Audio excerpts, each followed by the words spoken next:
أنت تعرف إنك لو سرقت كهربا أو مية أنت كده أصبحت مرتكب جريمة سرقة. في ناس كتير بتفتكر إنهم لما يسرقوا كهربا أو مية من ورا العداد فده بالنسبة لهم شطارة بسبب إنهم وفروا مبالغ كبيرة جدا على نفسهم.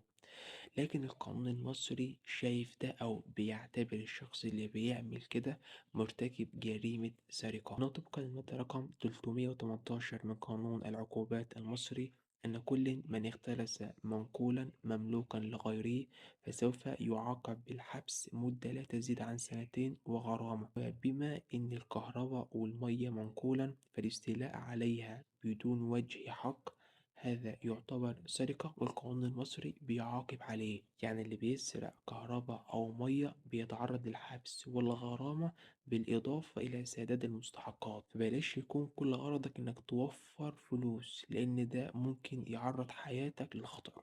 وأخيرا كان معكم مروان في معلومات قانونية.